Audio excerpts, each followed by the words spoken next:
Hello दोस्तों, आज पढ़ने वाले थे कि आपका जो वैद्युत क्षेत्र और वैद्युत आपका बोल सकते हैं electric field and electric charge, तो आपका पहला चैप्टर है फिजिक्स का। ठीक है, उसका एक टॉपिक है आपका वैद्युत द्विध्रुव के कारण निरक्षीय स्थिति में वैद्युत क्षेत्र की तीव्रता। बहुत ही ज़्यादा आपका क्या होता है, ये बोर्ड के एग्जाम में पूछा जाता है। ठीक है, तो अगर सही नंबर आपको बोल सकते हैं परसेंटेज सही लानी है तो उसको आपको क्या करना ही होगा। ठीक है, तो आइए चलते हैं। देखिए इसमें क्या होता है आपका कि एक द्विध्रुव रखा होता है। ठीक है, उसके निकट उसकी निरक्षीय स्थिति क्या ज्ञात करना होता है, किसी बिंदु पर वैद्युत क्षेत्र की तीव्रता ज्ञात करनी होती है। उसके लिए क्या करते हैं, एक ये डायग्राम है, क्या है आपका, देखिए यहाँ पर ये कोई आपका द्विध्रुव रखा है जो कि आपका प्लस की ओर माइनस की आवेश से मिलकर बना है, जिसके बीच की दूरी कितनी है आपकी 2L है। ठीक है, तो इसका मध्य बिंदु O है, इससे स्मॉल r दूरी पर एक बिंदु कौन सा आपका P है।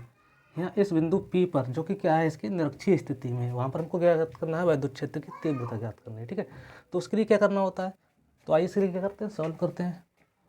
लिखते हैं इसकी जो थ्योरी है कि माना एक वैद्युत द्विध्रुव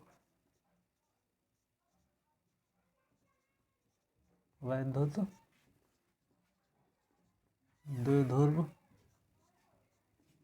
प्लस क्यू, माना एक वैद्युत द्विध्रुव ए बी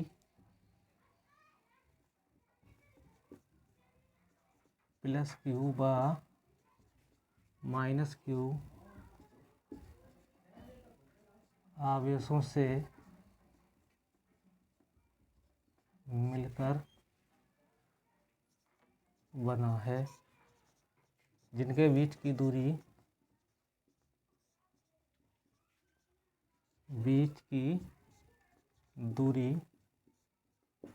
2L है। ठीक है, फिर क्या कहते हैं कि माना यह द्विध्रुव के परावैद्युतांक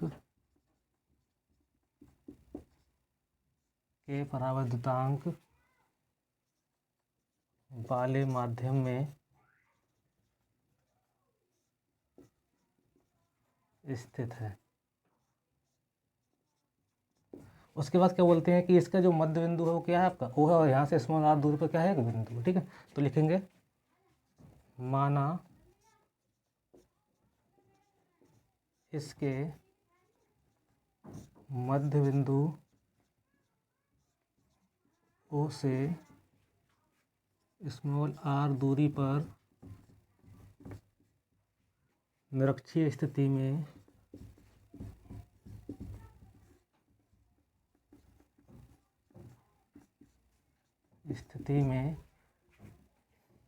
एक बिंदु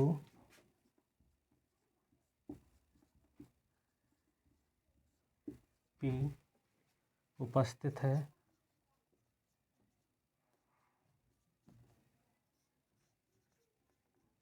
जहाँ वैद्युत क्षेत्र की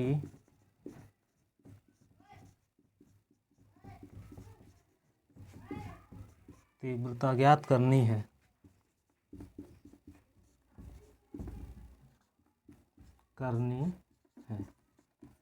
देखिए इसके बाद क्या करते हैं, यहाँ पर कुछ दूरियां होती है, जैसे आपका सीधा आपको पता है कि कूलम का नियम कहाँ लगता है कि जहाँ आपके दो बिंदु आपस में उपस्थित, तो मान लिया कि यहाँ पर कोई एक ऑब्जर्वेशन चार्ज रखा है, जैसे हम Q0 मान सकते हैं। ठीक है, तो दूसरे आपके जो आवेश हैं, एक तो प्लस क्यू यहाँ है, दूसरा आपका प्लस क्यू यहाँ है, तो इनके कारण यहाँ पर वैद्युत क्षेत्र की तीव्रता और इनके कारण यहाँ पर वैद्युत क्षेत्र की तीव्रता को ज्ञात करने के लिए पहले इनके बीच की जो दूरियाँ हैं वो हमको ज्ञात होनी चाहिए। तो उसी चीज़ को क्या लिखेंगे हम, चित्र से आपको पता है लिख सकते हैं कि OA बराबर या OB बराबर कितना है, स्मॉल l है, तो OA बराबर है OB के, और वो कितना है आपका स्मॉल l है। ठीक है, और साथ ही साथ आपको लिखना है, देखो यहाँ पर एक त्रिभुज बनेगा आपका ट्राइंगल। ठीक है, एक समकोण त्रिभुज बनना है, कौन सा, अगर बात कर ले हम तो BOP, तो लिखेंगे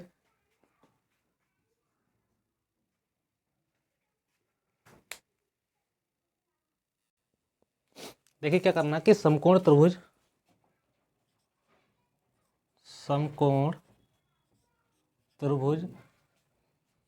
BOP या दूसरा कौन सा आपका AOP में। ठीक है, देखिए ये दूरी ज्ञात करनी है और यहाँ पर आपका 90 डिग्री का क्या है, ये एंगल बना, ये थीटा है। तो 90 के सामने क्या होता है, कर्ण होता है, थीटा के सामने लंब होता है, ये क्या आपका आधार है। तो सीधा लिखेंगे, क्या लिखना है। दूसरी चीज़ यहाँ आपको क्या लगाना, पाइथागोरस प्रमेय लगानी है, ठीक है। पाइथागोरस प्रमेय से क्या करना है आपको, पाइथागोरस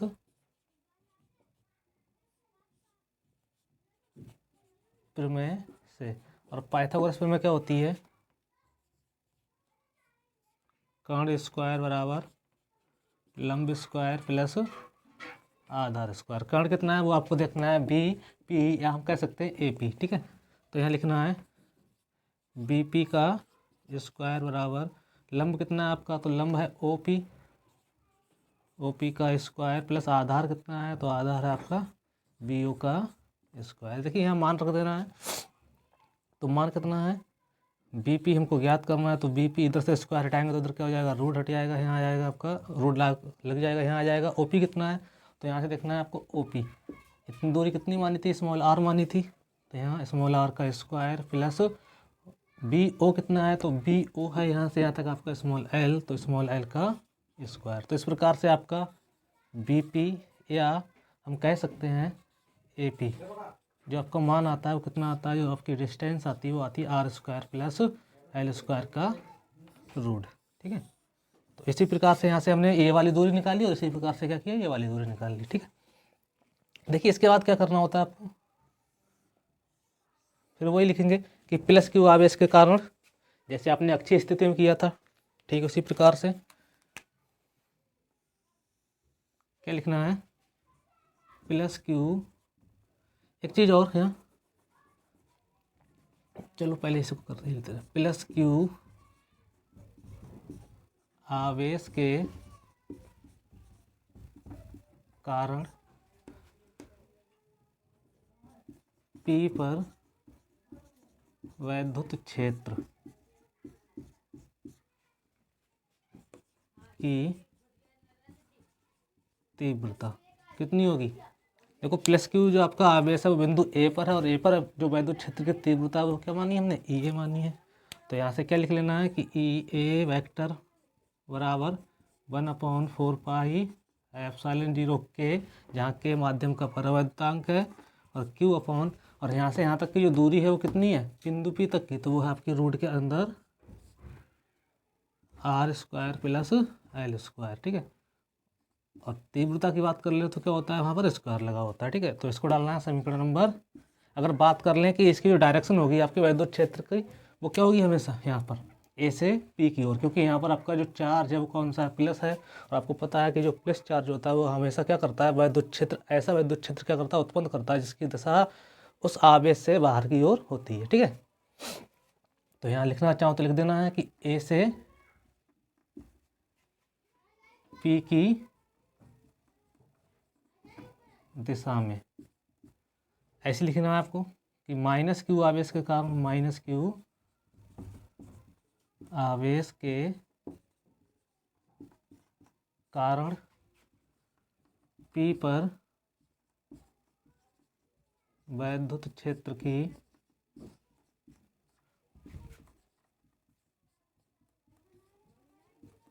तीव्रता कितनी होगी आपकी। तो यहाँ देखना है आपको, यहाँ हमने ई बी वेक्टर मान ली, ठीक है। और क्या हो जाएगा आपका 1/4 पाई एप्सिलॉन 0 क्यू अपॉन, यहाँ के भी लिखना है, और रूट के अंदर R square plus L square का होल स्क्वायर। इसको डालना है समीकरण नंबर 2, ठीक है। देखिए अब आपको यहाँ पर एक चीज़ याद रखनी है, नोट करना है। नोट क्या करना है कि यहाँ पर उस समय आपकी वैद्युत क्षेत्र की तीव्रता क्या थी, विपरीत दिशा में थी, ठीक है। और कह सकते हैं यहाँ पर जो वैद्युत क्षेत्र की तीव्रताएं हैं वो क्या है आपकी, एक दिशा में न होकर क्या है, भिन्न भिन्न दिशा में। जब ऐसी कंडीशन आती है कि वैद्युत क्षेत्र की जो तीव्रताएं हैं आपकी वो सेम डायरेक्शन में ना हो या अपोजिट डायरेक्शन में ना हो, उनके बीच कोई ना कोई आपका एंगल आपका क्रिएट होता हो, ठीक है। तो वहाँ पर क्या करते हैं, अगर उन तीव्रताओं का हमको यहाँ पर सदिश योग निकालना है, या कह सकते हैं वेक्टर एडिशन निकालना है, तो क्या करते हैं, इन तीव्रताओं को हम क्षैतिज और लंबवत घटकों में क्या करते हैं, वियोजित करते हैं, ठीक है। तो वही चीज़ आपको यहाँ लिखनी है। क्या लिखेंगे, यहाँ वैद्युत क्षेत्र की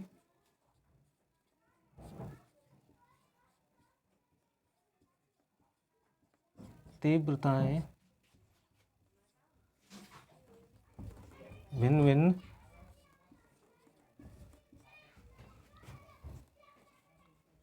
दिशाओं में हैं, अतः इनको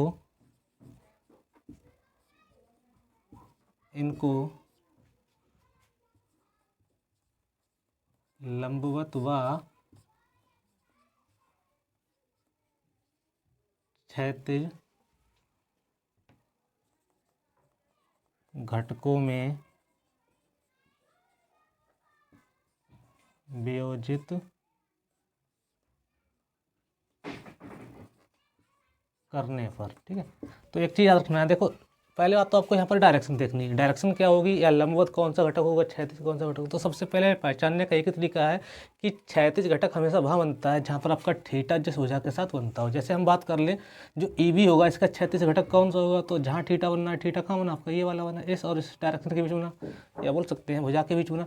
तो इस वाली जो डायरेक्शन में होगा उसका क्या होगा, क्षैतिज घटक होगा। ठीक इसी प्रकार से अगर हम ई ए का देखें तो ई ए और बात करें किस भुजा के साथ, तो इस भुजा के साथ या क्षैतिज के साथ जो आपका कोण बना है, थीटा बना है, तो आपका जो हम बोल सकते हैं क्षैतिज घटक होगा वो कौन सा होगा इसका, तो इसका होगा ई ए कॉस थीटा होगा। ठीक है, लंबवत घटक की बात कर लें तो ई ए का जो आपका लंबवत घटक होगा वो कौन सा होगा, तो वही होगा ई ए साइन थीटा। और आपका कह सकते हैं कि इसका जो ई बी का जो आपका लंबवत घटक होगा वो कितना होगा, यहाँ से देखना है आपको ई वी साइन थीटा। एक चीज़ और याद रखनी है, यहाँ पर जो ई ए कॉस थीटा और ई बी कॉस थीटा है वो क्या आपके सेम डायरेक्शन में है। ठीक इसी प्रकार यहाँ पर क्या है, ई ए साइन थीटा और आपका ई बी साइन थीटा, उनकी जो डायरेक्शन है वो क्या है, अपोजिट है। और मान भी कैसे समान है, क्योंकि यहाँ से यहाँ तक की जो आपकी दूरी है वो क्या है, दोनों ओर समान है। इसीलिए क्या करते हैं, एक दूसरे को निरस्त कर देते हैं। और बिंदु पी पर केवल क्या होता है, इन दोनों का परिणाम ही क्या कह सकते हैं, वैद्युत क्षेत्र की तीव्रता के रूप में प्राप्त होता है। ठीक है, तो आइए उसके लिए क्या करते हैं, देखिए तो थोड़ा सा आपको रफ करना पड़ेगा।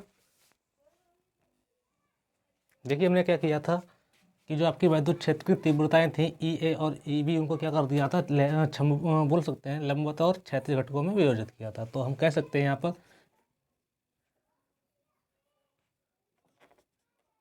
ई ए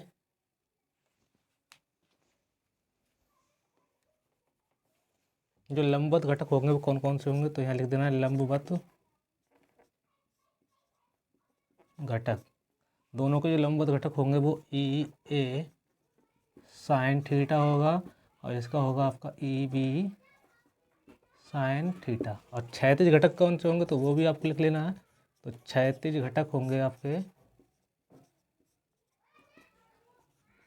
ई ए कॉस थीटा और दूसरा होगा आपका ई बी कॉस थीटा। अब आपको यहाँ एक चीज़ याद रखनी है, वो चीज़ क्या है आपको, कि यहाँ लिखना है आपको कि E A sine theta comma E B sine theta परिमाण में समान परंतु दिशाओं में विपरीत हैं, ठीक है। अतः यह एक दूसरे को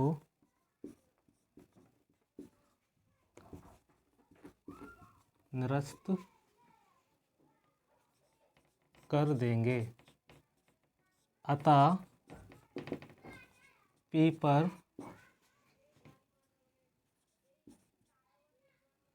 केवल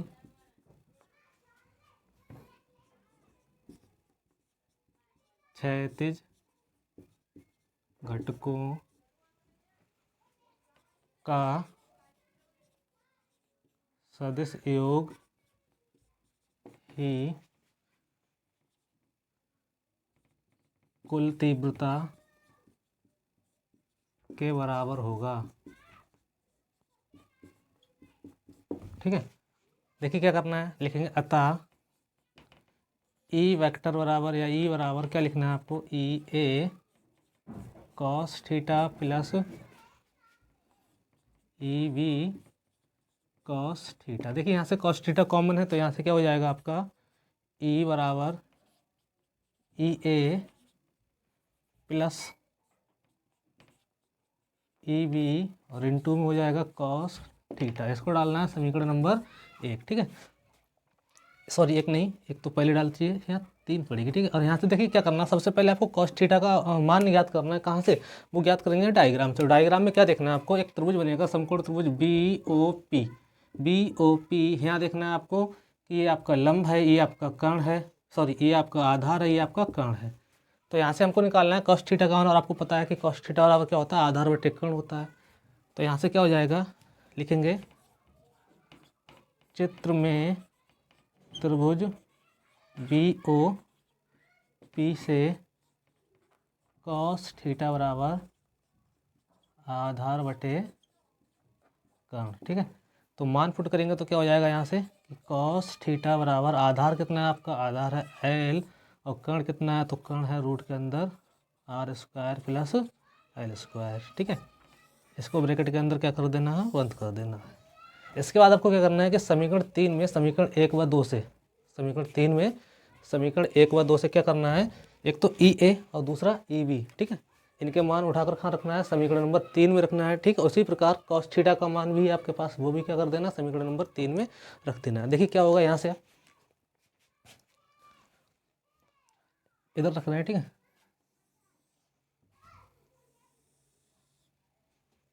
तो यहाँ से आपको क्या करना है कि ई बराबर, और समीकरण 1 से ई ए का मान था 1/4 पाई एप्सिलॉन 0 के क्यू अपॉन रूट के अंदर था, स्क्वायर लगा था तो रूट हटा देना और सीधा लिखना है R square plus L square, ठीक है, प्लस 1/4 पाई एप्सिलॉन 0, और ये भी क्या था आपका Q upon R square plus L square, और ब्रैकेट के बाहर आपका कॉस थीटा था, और कॉस थीटा का मान कितना आया था आपका एल, और रूट के अंदर R square plus L square, ठीक है।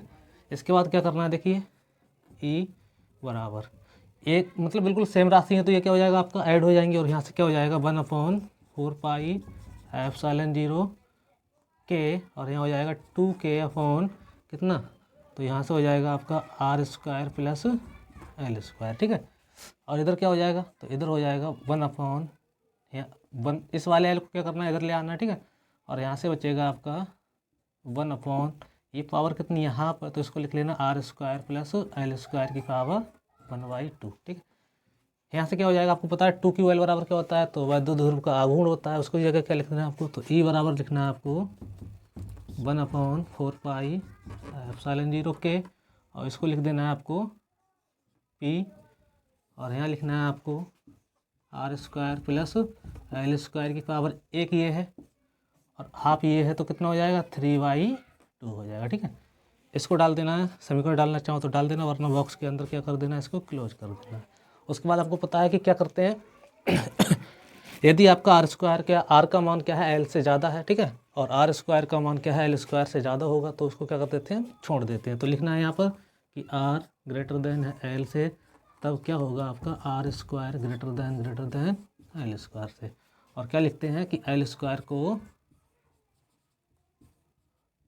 छोड़ने पर, ठीक है। तो एल स्क्वायर को छोड़ते हैं तो क्या होगा, देखिए अब इसके डायग्राम का कोई आपका कोई मतलब नहीं है, ठीक। तो इसको क्या कर दे रहे हैं, साफ करते हैं।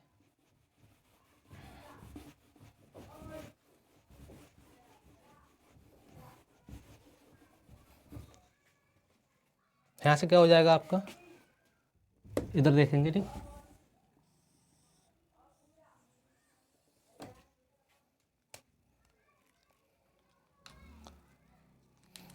देखिए यहाँ से होगा आपका, मार्क करेंगे ई बराबर 1/4 पाई एप्सिलॉन 0, इधर होगा आपका पी, और अपॉन में क्या हो जाएगा, आर की पावर कितनी हो जाएगी, तो आर स्क्वायर की पावर 3/2, क्योंकि एल स्क्वायर को हमने क्या कर दिया, छोड़ दिया है, 2 से 2 क्या हो जाएगा, कैंसिल आउट हो जाएगा। तो यहाँ से बचेगा ई बराबर 1/4 पाई एप्सिलॉन 0 के यहाँ छूट गया है, और यहाँ पी अपॉन आर की पावर कितनी बचेगी, 3 बचेगी, ठीक है। यही क्या है आपका वैद्युत क्षेत्र का फार्मूला है, किसके कारण, तो द्विध्रुव की उपस्थिति के कारण निरक्षीय स्थिति में, ठीक है। फिर इसके बाद भी आपको नोट कराते हैं, नोट क्या किया जाता है आपका कि वायु